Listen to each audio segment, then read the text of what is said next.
There is a strange temptation in the age of AI. It whispers to writers, artists, executives, teachers, marketers, students, and anyone with a laptop. More articles, more images, more videos, more emails, more products, more posts, more drafts, more polished little rectangles of content stacked like gold bars in a digital vault. And for the first time, the temptation sounds reasonable. A man with one idea can now generate a month of material before lunch. A small business can produce ads, graphics, customer messages, landing pages, and scripts without hiring an entire team. A student can ask a machine to summarize a book he has not read. A lonely person can have a companion who always answers. A mediocre consultant can become a factory of impressive documents, which is one of the darker miracles of our time. The machine makes abundance feel like wisdom. That is where King Midas enters the room, jingling faintly.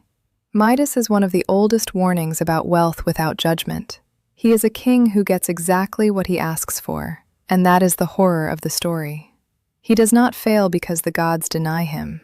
He fails because they grant his request. Midas was already rich. That matters. He was not a starving beggar asking for bread. He was a king, surrounded by comfort, luxury, and power. He had enough, more than enough. But enough is a difficult word for the human heart. One day, Midas is granted a wish. In some versions of the story, he earns it through hospitality to Silenus, a companion of Dionysus. Dionysus offers him anything he wants. Midas thinks like a man who has confused having with living. He asks that everything he touches be turned to gold. At first, it seems wonderful. He touches a branch and it becomes gold. He touches a stone and it becomes gold. He touches furniture, decorations, ordinary things, and each one becomes precious. The world bends to his appetite. Reality itself becomes his treasury. For a moment, Midas must have felt like a genius. That is the first stage of technological intoxication, the feeling that because something works, it must be good. Then Midas tries to eat. The bread becomes gold in his hands. The wine becomes gold before it reaches his mouth. Suddenly the gift reveals itself. Gold is valuable because life is not made of gold. Bread matters because it can be eaten. Wine matters because it can be tasted. A daughter matters because she is alive. In the most famous version of the tale, Midas touches his daughter and she turns into a golden statue. There is the full terror of the story. The king receives the power to make everything valuable, and by using it, he makes everything dead. That is the Midas problem of AI. AI can turn nearly anything into output. A conversation becomes a transcript. A transcript becomes a blog post. A blog post becomes a thread. A thread becomes a video script. A video script becomes clips. The clips become posts. The posts become engagement. Engagement becomes data. Data becomes strategy. Strategy becomes a dashboard. Somewhere in that procession, the living thing may quietly die. And nobody notices at first, because the dashboard looks excellent. This is not an argument against AI. A hammer is not wicked because a fool hits his thumb with it. Though after the third swing, one does begin to suspect the thumb is trying to leave the family. AI is a powerful tool. It can help a small creator organize research. It can help a dyslexic student write a cleaner essay. It can help a business owner answer customers faster. It can help an old man write family stories before they disappear. It can help a programmer understand unfamiliar code. It can help a pastor draft study notes, a teacher prepare lesson materials, and a young artist test visual ideas before committing hours to the canvas. Used rightly, AI can extend craft. Used wrongly, it replaces the very judgment that craft exists to form. Midas did not understand the nature of the things he touched. He saw only the value that could be extracted from them. That is why the gift ruined him. The same danger appears when AI trains us to see every human activity as raw material for production. A walk becomes content. A friendship becomes networking. A grief becomes a post. A child's funny sentence becomes a branding opportunity. A half-formed thought becomes a published essay because the machine can dress it in adult clothes and send it into public before it has learned to tie its shoes. This is how abundance becomes decay. The internet already taught people to confuse visibility with significance. AI adds speed. Now the half-baked thought does not even have the courtesy to remain half-baked. It comes out with formatting, confident structure, and a tone that sounds like a hotel conference room learned to speak. The result can amaze. It can also flatten. The danger is not that AI produces trash. Humans have been producing trash with heroic dedication since clay tablets. The danger is that AI can produce passable work at such volume that passable becomes the new standard. Mediocrity no longer arrives in a trickle. It arrives like a grain shipment. This matters because culture is formed by attention. What we read, watch, hear, and repeat becomes the furniture of the soul. If AI is used mainly to flood the world with frictionless output, then the human mind will live in a warehouse of golden furniture nobody can sit on. That is Midas's palace. Everything shines. Nothing nourishes. So the question is not whether AI can make us rich in content. Plainly, it can.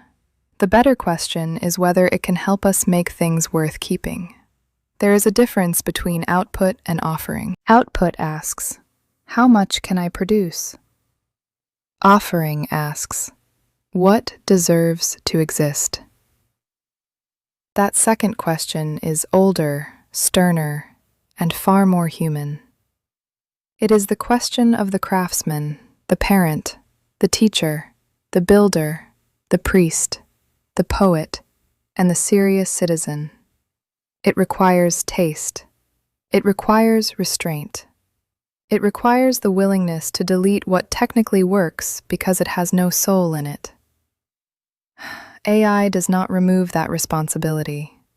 It makes that responsibility harder to hide from. A writer using AI should still ask whether the piece says something true, whether the rhythm breathes, whether the examples are concrete, whether the reader leaves stronger or merely more stimulated. A business owner using AI should ask whether automation is making customer service better or turning every complaint into a polite maze. A teacher using AI should ask whether students are learning or simply submitting polished evasions. A parent using AI should ask whether the tool helps the child learn or whether it quietly teaches him that effort is a decorative inconvenience. A church, school, guild, or local community should ask whether technology is serving real relationships or replacing them with generated warmth. Artificial warmth is still cold. It has better manners than coldness, which makes it more dangerous. This is where the Midas story becomes practical. Midas had to learn that some things must remain touchable without being converted. Bread must remain bread. Wine must remain wine. A daughter must remain a daughter. For us, this means some parts of life should remain resistant to conversion into content, data, automation, or profit. Dinner with family should not become a recording session.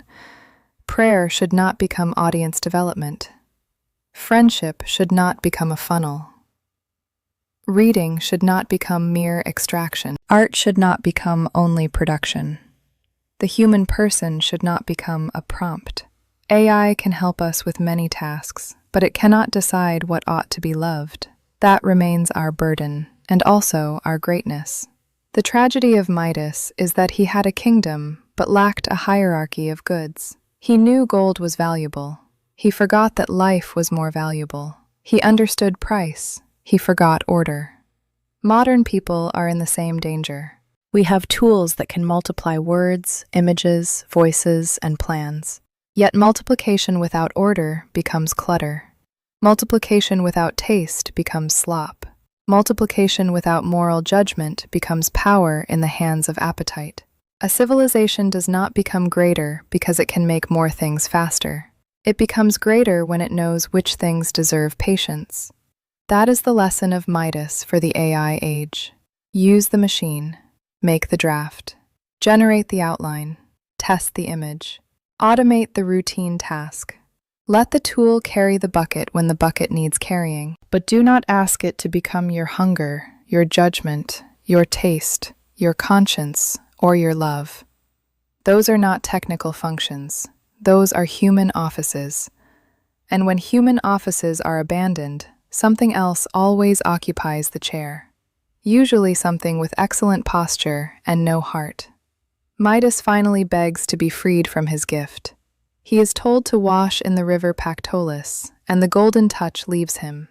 The river sands become rich with gold, but Midas himself has learned, painfully, that the greatest curse can arrive dressed as the perfect tool. That is where we stand.